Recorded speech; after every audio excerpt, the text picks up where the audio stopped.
We want to talk about the Constitution. I reminded myself one of my favorite stories about economist is Harry Truman, who somebody asked him about the economist. Well, I really like the economist. I come and talk to you about what's going on, but I really want a one-handed economist.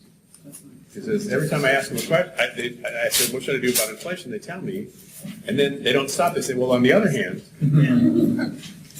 one of the most powerful concepts in economics is opportunity cost, which is what's the cost of doing something. When we say economists assume that people are rational and act in their best interest, people immediately get this, oh yeah, they're trying to maximize their income or their wealth or their power or something like that. But when we talked about, how do we value the services of the Hilton? If you're willing to stay here for $100, willing to pay $100, economists say, well, then you value the Hilton more than whatever else you could have gotten with $100 in another use, in the best alternative use. And so the opportunity cost of staying at the Hilton for $100 is not getting $100 worth of whatever else you would have gotten, whatever your best alternative for gone is. So for the 28 people in the room, will the best alternative be the same thing? No, it'll be different for everybody. Okay. And so economists are really, well, there's always alternatives, right? There's always choices. And you never know what the relevant alternatives are.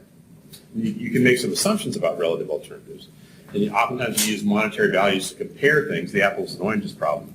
But we do that because we use that as a way to index or compare the choices that individuals are making.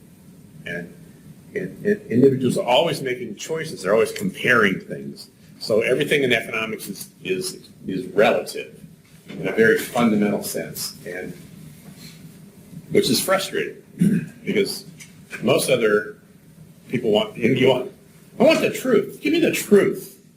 Tell me what's true. And economists are like, I don't know. It's relative. Absolute. This is the best way to do things. This is absolutely the best thing. This is the best policy. This is the best whatever. Economists are very resistant to that kind of ways of thinking about problems. People always have choices. We're going to talk about one of the big choices that was made that has lots of important reasons, and many of you talked about teaching last night, talking about how you teach history or teach American history or whatever. In 1775, fighting started between the Americans and the British after a period of disagreement. In 1776, after their petitions to the King and Parliament were returned, answered but not satisfied, the Americans declare their independence. In 1776, the war starts. In 1783, the war concludes with a treaty, which recognizes American independence. And the Americans write a constitution, which they use to fight the war. The Articles of Confederation. So the first constitution in the United States is not called the Constitution, capital T, capital C. It's called the Articles of Confederation. And those are written in 1777. They're not ratified until 1781. Maryland's the holdout. But we have a constitution which creates a very weak central government. Essentially, there's a unicameral legislature. There's no executive branch. There's no judicial branch. There's very few limits on what the government can do. Well, actually, there's lots of limits on what the government can do. But it's a very weak entity, and in some ways it's amazing that we won the war. But in 1783 we have peace, and it looks like things are going to be okay in Congress, and continues to operate as it has during the war, and very quickly some problems arise. And a big one is we can't pay off the money we borrowed to win the war. Really, not so much debts to foreigners, there's some debts to the Dutch and there's debts to the French, and we're kind of ongoing negotiations with the French, but really importantly, the debts to American citizens aren't being repaid. We're in effect defaulting on our bonds. And so there's debate over this, and some people are like, hey, who cares? We won the war, And how do we share these burdens? Should states that have more people pay more? Should states that have more wealth pay more? How should they do it? And so what happens is the Constitution Convention is called in 1787, Philadelphia, and they meet, Congress meets, and eventually ratified by the states, and Congress meets. The Constitution itself is largely devoted to mechanics about how the federal government works and how it's related to the states. Okay? And that's what the major constitutional compromise is. about and ratification. There are parts of the Constitution that deal with the economy. Some of them are very brief and they're very important. So the title of this session is The Constitution, an Economic Document. And there is a way of thinking about the Constitution that says, well, in the United States in the 1780s, they experienced these problems of governing themselves under the Articles of Confederation. So they sat down and they wrote a Constitution that, in the words of the historian Michael Kamen, is a machine that would run of itself. You write the Constitution, the bird of paradise craps on the State House in Philadelphia, bingo, wham, you put it, you ratify it, and you go. That's not the kind of talk I'm going to give for the night. I think that the economic provisions in the Constitution were really important. And they reflected some shared beliefs about how the economy should go, what it should be like, like democracy and equality. Of course, this is, Thomas Jefferson writes the Declaration of Independence, declares all men are created equal, and he owns slaves. So there's some fundamental underlying tensions and ironies and problems here. There were explicitly people saying we need to adopt certain kinds of economic policies because the states acting as individual units are pursuing different courses, and that's going to end up causing us problems. And we know politically that the citizens of one state can't resist the opportunity to impose costs on the citizens of another state or direct benefits for something they don't have to pay for. And there is an intellectual kind of argument that that's partly what the Constitution was doing, that there were economic reasons for adopting the Constitution. Many of the things in the Constitution were adopted for other reasons altogether. That is, they're economic provisions, but they don't have economic motives in the sense of, here's the economic problem that we're going to solve. And it's not rocket science. The Constitution was meant to solve a political problem, not an economic problem. So some of the economic elements of the Constitution are the result of that. And they needed to build a stronger central government, counter the centrifugal forces that were pulling the states apart. And so George Washington, in his farewell address, he says there's three major dangers facing America. And the first is geography. Sometimes the founders reached compromises politically that had economic consequences. So some of the economic aspects of the Constitution are not designs. They're outcomes of other intentions. That's really, really important, and this will develop over the next day, but especially when I start talking about early 19th century America. In the 1820s, as a result of the end of the Napoleonic Wars, or the second round of the Napoleonic Wars, the French and the Spanish had to take their eye off the Caribbean and Latin and South America. They were fighting each other. They were doing all this stuff, and so in many odd and marvelous ways, many South American countries declared themselves independent in the 1810s. Brazil declares its independence from Portugal, from Portugal, not because it wants to be independent from Portugal, but because it doesn't want to have to answer to a French king who's been imposed. And there's lots of interesting stories going on there. And they become independent. They immediately have trouble, and they go, "How do we do this?" And so they write the United States and say, "How do we do this?" And we send them a copy of the Constitution. That's a simple version of the story, but that, in fact, many Latin American constitutions, if you look at their 19th century ones, look very much like the United States Constitution. For example, they have presidents, they have elected presidents, they have an executive branch that's independent of the legislative branch. And of course, how well those constitutions done in Latin America in terms of democracy and economic growth and civil and human rights and that kind of stuff? Not very good, right? I mean, they can't hold the World Cup, we know that. Okay, but it was looking shaky there for a while. Okay, and the reason is that the Constitution, capital T, capital C, Constitution, is not the Constitution. In 1787, when it was written, how many constitutions were there in the United States? 14, right? Maybe even 15 by then. I'm not sure where Vermont came in then. But every state had a constitution. Pennsylvania had already written two, already jumped its first one and written another one. And in California, or in the states that most of you live in, which constitution governs education? State constitution. In fact, there's zippo, nada, in the national constitution about education. Zero, to this day. They do certain kinds of things about it, and they interpret the Bill of Rights and some other things in terms of education. But everything about education, highways, roads, blah, blah, blah, blah, blah, blah, blah, blah, is in fact in the state constitution. So when you send the federal constitution to Brazil or Argentina or Bolivia or Colombia and they implement it, it's like they got a model airplane and not all the parts are in the box. And in fact, the instructions don't tell you, oh, we forgot to add the state constitutions. You might want to think about this, and this, and so naturally those constitutions don't do very well. When we do this, we almost never talk about the states. And we never talk about the constitutional structure of American government,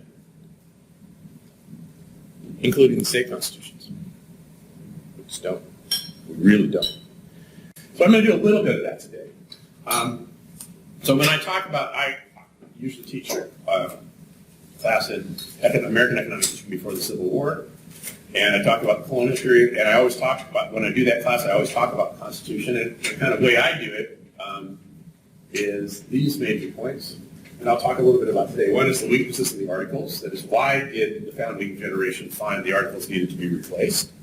So, and out of that we get the Federalists and the Anti-Federalists. People who argued the Articles of Confederation were just fine, just tweak them a little bit.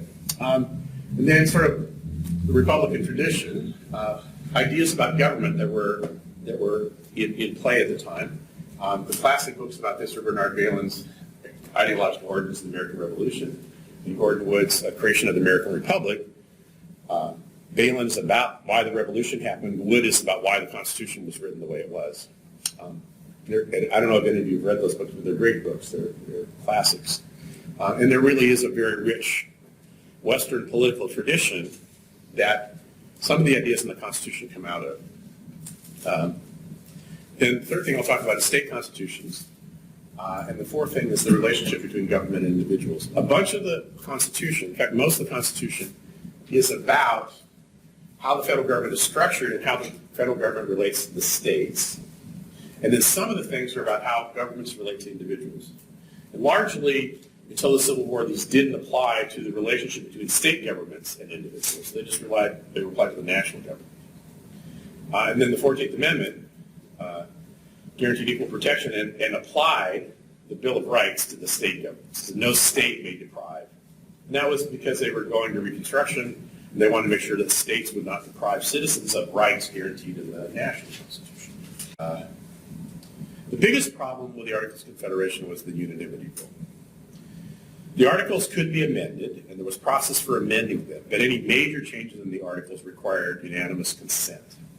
So the national government was not allowed to levy taxes in the Constitution, in the Articles.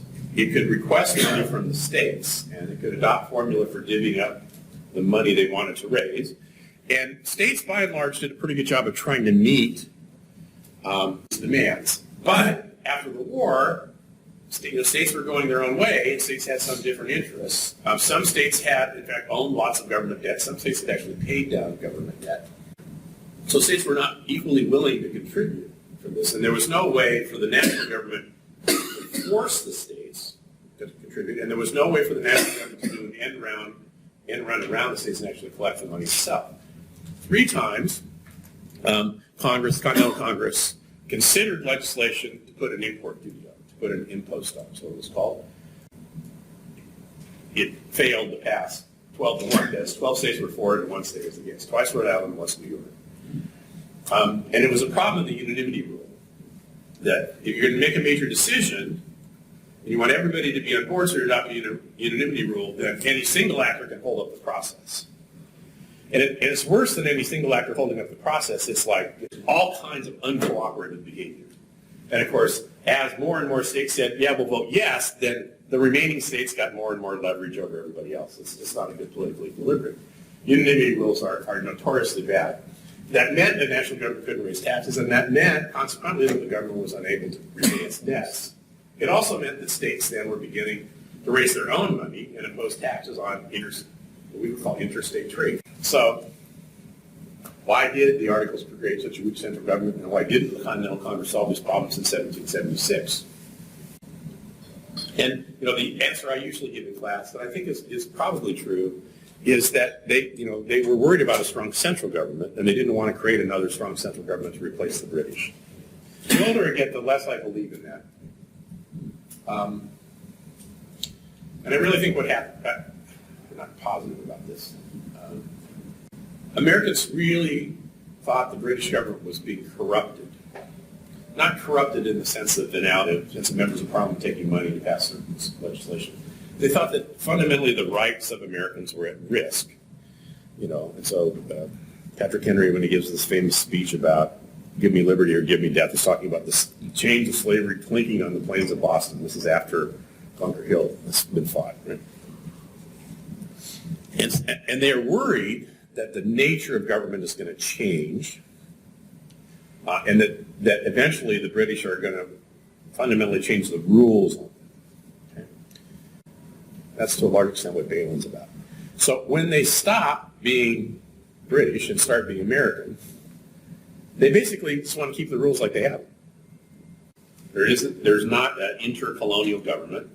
They've successfully resisted attempts by the British to impose, like the Dominion of New England in the 1680s and things like that. And they say, we're fine. We are essentially self-governing.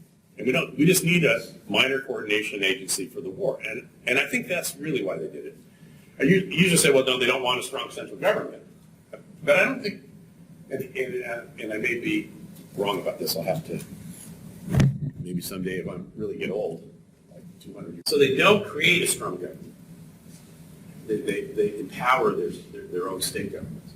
So what happens then, as they go to create a stronger government, is that they create a system which has sort of the checks and balances, right? So they want a stronger central government, but they want to protect the states from incursion of the national government. And so they set up a constitution which has a rather awkward distribution of power at the central level, that is the mechanism. So how are the states represented in the original Constitution at the national level? The Senate. Who elects senators? Nobody. The state legislature appoints senators. So senators are the direct representatives of the states. So the states are effectively sending ambassadors to the Senate. Okay. And of course, part of what you hear about with all the stuff we're going through now, with procedures in the Senate, with filibusters and things like that. The House is bigger and it has much more. A senator has the ability to essentially bring the mechanism of government to a halt, where a House member doesn't have that ability. And that has to do with the fact that senators represent states. Now, that was changed in 1913 when we went to direct election of senators, so now senators are popularly elected everywhere. But they weren't initially. So there are these checks and balances, and particularly important is the Senate, because the Senate has to approve everything. That's why the Senate needs to approve treaties and a bunch of stuff that the House is not involved in. As well as explicit limits on the power of national government. These are the enumerated powers. Right? The Congress can do the following things. And then in the Ninth Amendment, the Reserved Powers Clause, all powers not given to the national government shall be reserved for the people and the states. So they were very careful to say, here's what the government can do. And I think, for me, this is embodied mostly at the very beginning, Article 1, Section 2. Article 1, Section 1 says there will be the United States of America will do this, there will be a Congress. Article 2 says, Section 2 says, representation and direct taxes shall be apportioned among the several states which may be included within this union according to the respective numbers, which shall be determined by adding to the whole number of free persons, including those bound to service for a term of years, and excluding Indians not taxed, 3/5 of all of the persons. This is slaves. Okay? So this says, we're going to treat people bound to service for years, indentured service, as what? Free people. Right? That's not going to be a distinction we're going to make. So this is famous, for the 3/5 clause. And indeed, there was a regional difference between slaves. States that held slaves and states that had few slaves. There were no states at the time of the Revolution that didn't have slaves. Everybody had slaves. Direct taxes are taxes that you pay directly to government, and basically here they were property taxes, various kinds of income taxes, or poll taxes. Now, what that means is they were saying, because we don't use this language anymore, that they expected that customs duties would be important. Can you allocate customs duties amongst the states on the basis of population? No, because you have to collect the customs duty where it comes in, right? So you're going to collect customs duties in the ports. So you can't allocate the customs duties by population, but you can allocate the property taxes or income taxes. So property taxes were allocated amongst the states on the basis of the congressional representation formula. What they were saying is economic burdens will be directly proportional to representation. And that's at the very beginning of the Constitution. That's the first thing they saw. How are we going to divide up the burden of paying for this government? We're going to divide it up exactly the way we divide up representation. Now, that's important. Has there ever been a property tax at the national level? There have been 3. One in 1799, when the phony war with France was starting, and they were worried about they were going to end up in a war with France, the XYZ affair. They imposed the property tax in the War of 1812. They imposed the property tax that went on, I think, in 1814. And in the Civil War, they actually imposed a property tax. Now, the funny thing about this property tax was it was a tax placed on the value of property, but the tax could not be placed on the value of individual property because it could only be allocated amongst the states on the basis of population. So if California has 15% of the population, it has to pay 15% of the tax, and Nevada has 2% of the population that pays 2% of the tax. So that a house of the same value, property of the same value in California and Nevada might pay a completely different tax. So what they did in 1799 and 1812 is they divvied the tax up amongst the states, and they said, look, you're responsible. Here's how much you guys are going to have to pay. And in 1799, they actually went around and started assessing people's property. And of course, it was a real pain in the butt because they didn't have the infrastructure in place to impose the tax. And so some states paid and some states didn't. Some states were late. Some things were happening. So in 1812, what they said, or 1814, they said, look, to every state, here's how much you owe. If you pay in cash, we'll give you a 10% discount. So every state that was willing to come up and collect the tax itself, they gave them a 10% discount. In the Civil War, they did the same thing with the discount, and they imposed, because they didn't recognize that the southern states were independent, okay, they were in rebellion, and they imposed the tax on the southern states as well as the northern states. And then when people, after the Civil War, who had been Civil War generals on the Confederate side, they got taken to court for tax evasion. Because, of course, they had to pay their property taxes. Which is why, and that that created some really bad feelings. Well, that's one of the reasons Trump's never done the property tax. They tried to put out an income tax. The problem is an income tax has to be allocated on the basis of the population. So the 16th Amendment repealed the income tax in 1914, 13 or 14. And so now we have an income tax. And what the income tax amendment did was not to make an income tax legal. It was to say an income tax does not have to be allocated on the basis of population. It's effectively altering this provision of the Constitution. So this economic element, which was very important, although not very much discussed, is totally about the political solution, not the economic solution. We want to make sure that people who vote for things, that they want to spend money at the federal level, and they vote to spend it, then they have to pay for it. And their power of representation is equal to their burden, and then they'll pay for the tax. On the positive side, the Constitution then created a national free trade area. The states can't affect the movement of people or goods across their borders. That kind of gets to this Chinese exclusion act that we were talking about, but all kinds of stuff. So California actually does inspect fruit at its borders, but that's for health reasons, not because it's actually. There was national regulation of the currency, and as we'll see, the national regulation of the currency, the prohibition of states issuing their own money was actually not really honored, or honored in the lapse. They regulated domestic and international commerce, and that actually is a power that they still possess. And in some ways, in 1933, when we get to the New Deal, they will interpret the interstate commerce clause as a justification for a dramatic expansion of federal government activity. They regulated foreign affairs and the military, but this was in fact already in the Articles. So these were the exclusive powers of the national government, that they could do this stuff. They set up a government which has delineated powers. It has the power to regulate money. It has the power to regulate trade. It has the power to raise an army and regulate foreign affairs. It has a general welfare clause that says the government can do what's necessary and proper to implement the powers that they do have and to promote the general welfare of the citizens. There's a bankruptcy provision. You can have a bankruptcy law. You can have a patent law. A few other things. But pretty much in a positive way, that's what it does. Okay, and it enables the government to raise taxes under the direct tax clause to pay off the national debt and provide for the national defense. That's the fundamental focus of the Constitution. Okay? At that point, there is language which could be interpreted as, well, that's all they can do, the Reserve Powers Clause, these are reserved for the states. And in fact, politically, it turns out that that's what happened. The national government didn't do much in the early 19th century, but provide for the Army and the Navy, collect taxes and pay off the national debt, and guard the borders. And so they sold off the public land, which we'll be talking about. Was that in the Constitution? Well, in a sense it was. That was the government they wanted to create. And they created a government that had these checks and balances, and it had geographic representation in the House and in the Senate. It had the executive branch. It had the Supreme Court. Is the Supreme Court allowed to veto laws? No, there's nothing about unconstitutionality of laws in the Constitution. Okay, the Supreme Court asserted the right to declare laws unconstitutional, to interpret whether a law violated the Constitution or not. And what they did was to make a government which was relatively constrained, not so much in its powers, because it had these kind of blanket clauses. They could regulate international trade. They could regulate interstate trade.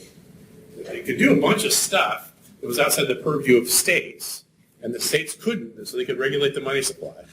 But they had to get everybody more or less on the same page. Not quite a majority. It wasn't unanimity.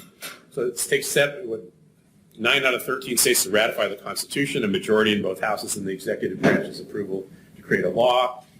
Now 60% in the Senate, basically, the way the filibuster goes.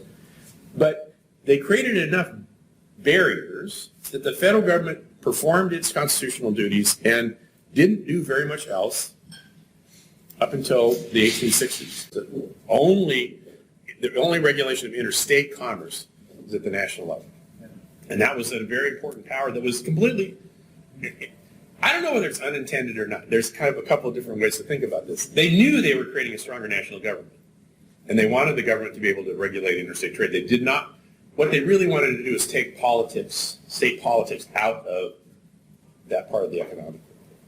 And they did so relatively successfully. And that's exactly what the European Union was trying to do when it creates this gigantic free trade area. What does the European Union not have that the Constitution has? Goods can move. What can't move freely?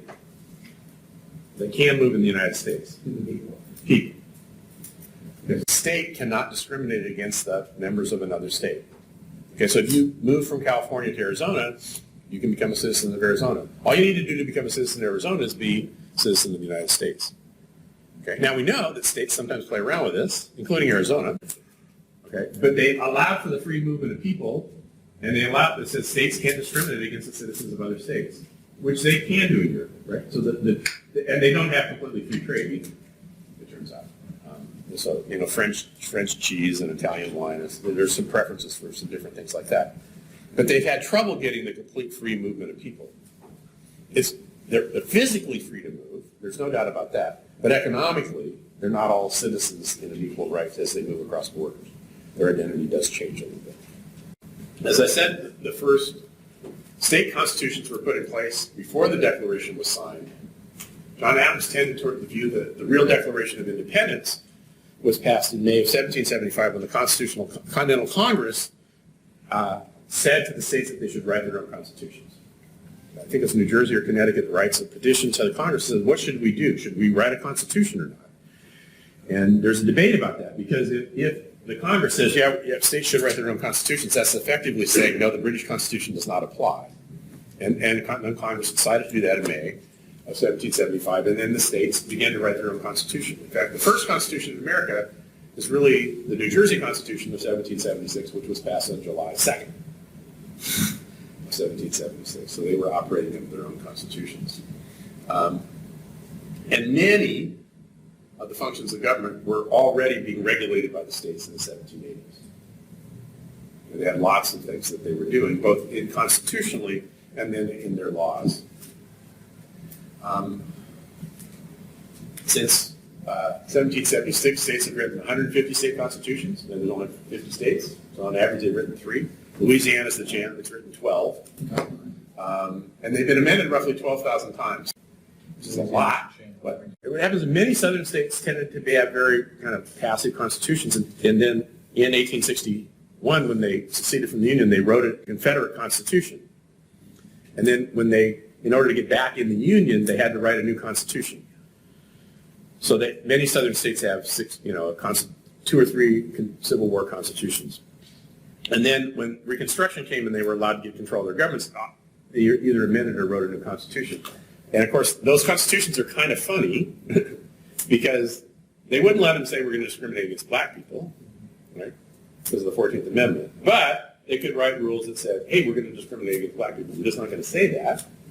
Or we're going to have a poll tax or a literacy test to vote or some things like that. And so what happened was the southern states had, 3 southern states had defaulted in 1841 and 42, Mississippi, Florida, and Louisiana, Arkansas as well. They defaulted on their debts again after the Civil War, not their Confederate war debts. The 13th Amendment says, no, paying this stuff back. Right? So the creditors were out of luck on the Confederate debt. But the southern governments began borrowing after the Civil War, and they defaulted on those debts again. And in fact, they were writing letters to people in Europe saying, this is the carpetbagger governments, it's the Reconstruction governments, don't buy these bonds because as soon as we get control of our governments again, we're going to repudiate. And they did. So they had Jim Crow law, they had a lot of laws that were hard to figure out. And so in the 1910s and 1920s, as the southern states wanted, I think it's called the New South movement, they wanted to reestablish their credibility as governments. They started making a requirement that you have constitutional changes for lots of stuff. So in Georgia, all counties have a constitutionally mandated property tax rate that can only be changed by a constitutional amendment. So when you read the Georgia Constitution, it's a stack of amendments like this. Many of us, we're changing our property tax rate from X to X. It's called a local constitutional amendment in Georgia. So I'm not sure whether by pages Georgia has more than Louisiana or not. So that they're trying to make it harder to change the rules, or they're trying to commit to the rules better. Okay? So much of the nitty-gritty of economic life is actually in the state constitutions, not in the national constitutions. And this is very hard to get a handle on because we don't have a big state-level economic history. And it says in here that Dartmouth versus Woodward was a really important constitutional decision. I read that this morning. And Dartmouth College, is now Dartmouth University, was given a grant by the King of England in 1757, I believe. It was called a closed corporation, so the trustees appointed their successors. So it was a corporation, but it was closed. And so when it becomes a state, the state wants to change the terms of the corporate charter to make the governor and the secretary of the treasury, which was a guy named Woodward, de facto members of the board of trustees. That's really all they were changing. And Dartmouth says, no, you can't do that. And so they went to this, they fought the corporate charter change. And Supreme Court, Justice Marshall and Justice Story wrote most of the opinion, said, a contract is a contract. That's what gets cited in page N, right? And a corporate charter is a contract. And people to this very day think, oh, a corporate charter is a contract that the state can't break. Well, what it turns out was Justice Story said, well, that's for private corporations. A public corporation like a town or a city, the state can alter those corporate charters at will, because they're the creatures of the state. And then immediately after Dartmouth versus Woodward, every state started changing their constitution. In fact, almost every constitution today says, no corporate charter can be created which can't be changed. So there are no more corporation charters of contracts anymore because of Dartmouth versus Woodward. Because Dartmouth versus Woodward, the national law says states can't change these things. The state said, oh, yes, we can. Get a grip. We're just going to include in every corporate charter the right of the state to alter the charter at will. Now, have you heard of Citizens United or Hobby Lobby? There are Supreme Court justices who believe Dartmouth versus Woodward means you cannot alter the privileges given to a corporation. Of course, that's not the reality. But because that reality doesn't exist at the national level in the Supreme Court, we're oftentimes unaware of it. So I'm going to talk about this as we go through, because some very important things in the 19th and 20th century occurred at the state level, and that governed. And the national constitution is set up in, we think about checks and balances, and the checks and balances being executive, legislative, and judicial, right? The real check and balance in the national constitution is between the federal government and the states. And we set up a system in which the states have lots of power reserved to them, and they have a whole lot more control over democracy. The federal constitution is really, as written, is not very democratic. People only vote for their representative. That's it. They don't vote for senator. They don't vote for president. It's the electoral college thing. And initially, you voted for an elector. You didn't vote for a candidate. And your electors were not bound to represent the people that they said they were going to vote for. They could say they're going to vote for Bush, and they could go to the convention and vote for Gore. Yeah, so there were some famous elections where this were like 1800, and where this was close. And then they amended the Constitution to change how the electoral college worked. Mostly because initially you voted for your two favorite names, and the guy who got the second most votes became vice president, which meant the competitor for the presidency became the vice president, who turned out to be Jefferson under Adams, and Jefferson and Adams were like this. See, there was absolutely zero national government control over who voted. Okay. The laws for federal elections were the laws for the election of the most populous branch of the state government, usually the House. When did that change? The Voting Rights Act of 1960, I think it's 5. As a result of the Jim Crow laws in the South, and in fact, systematic attempts on the part of the states to disenfranchise people, said, no, the federal government is going to monitor how the states actually implement the Constitution provisions, and made a list of states that if they wanted to change their voting provisions had to get the approval of the Federal Election Commission. That was just overturned by the Supreme Court a couple of years ago. So now the southern states are free, or all states are free to disenfranchise voters, although there's a lot of election law now. So given this, we should be very careful not to assume the national Constitution guarantees are sufficient to establish a thriving economy. So we go back to the Constitution as an economic document. We shouldn't just read the 23 pages of the federal Constitution and say, damn it, I got it. I know what I need to do. I'm going to have secure property rights. I'm going to have a regulated money supply. And no ex post facto laws, and I'm going to have a contract clause which guarantees governments can't affect private contracts. And I got it. I've done it. I'm good. Okay. They call it, in development economics, they call that the Washington Consensus. It doesn't work because, in fact, there's a bunch of things that are constitutional in America that are not in the national Constitution, that are effectively governed by states.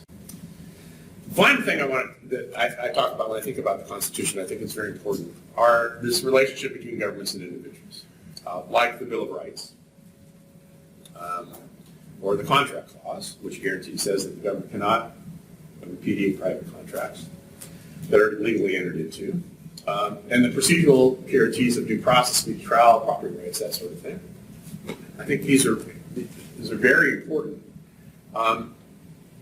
Note, though, really, that the relationship between governments and individuals is mostly specified in the Bill of Rights. The contract clause is in the original Constitution, but that really wasn't in there. But this is. Okay? So what happened was that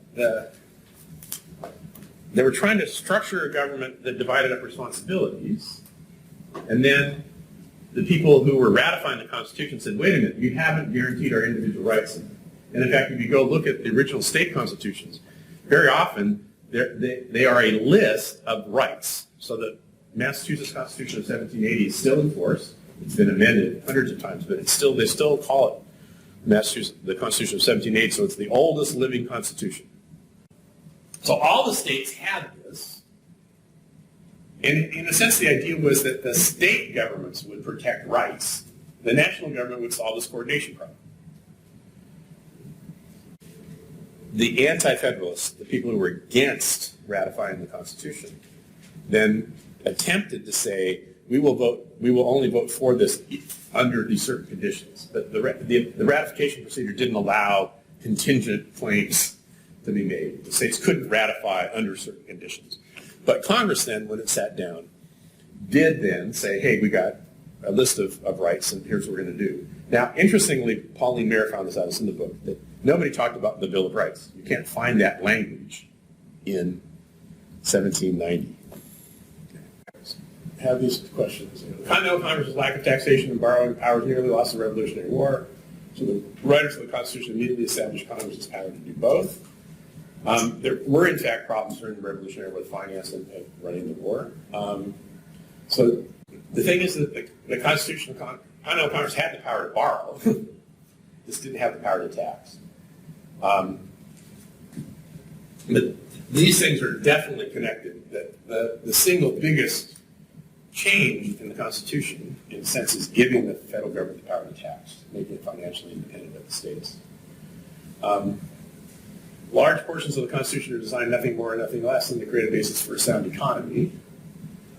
Maybe. Okay. Lots of important stuff are to protect individuals against the government, right?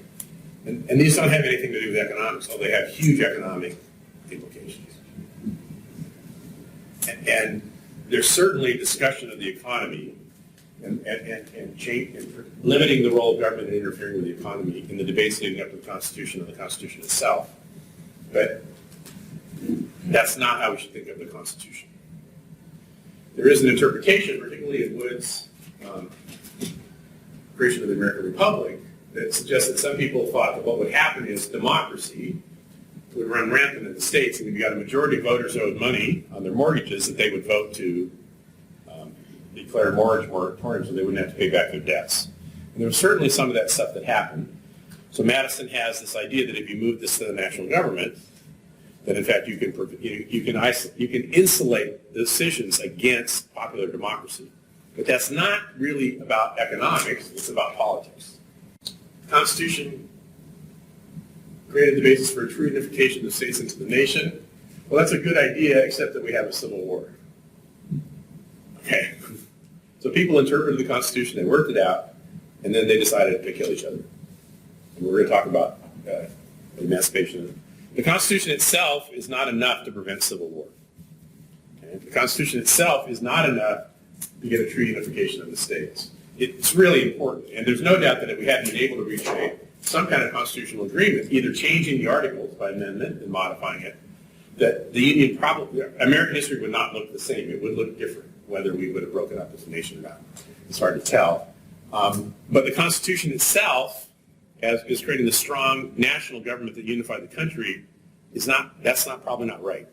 Because we did have a civil war. In fact, the national government was strong enough to tax and strong enough to pay back the debt, and it was strong enough to protect the borders, sort of, except with the stupid War of 1812, where we invaded Canada and got our butt kicked. That was really dumb. Oh, let's pick a war with France or Britain, one of the two most powerful countries on the world. Well, they've been at war with each other for 15 years, and they got armies and navies and everything. Did the Constitution actually put in place all the mechanisms that were required to provide for the national defense and prevent politicians from doing stupid things? And the answer is no. It's not the Constitution that does that. It's the political process that does that. Despite the common interest created by a national economy, we still have a civil war. The founders clearly recognized both the potential economic benefits and costs of government actions and sought to design a document that would enhance those benefits and reduce those costs. I think this is giving the founders clearly recognized the value of secure property rights. They recognized that people should be able to have clear title and own what they own. Secure that. And the government, they should be secure both from each other and they should be secure from government. Government shouldn't come and seize their property. They were very important about the free movement of goods and people and the sanctity of contract.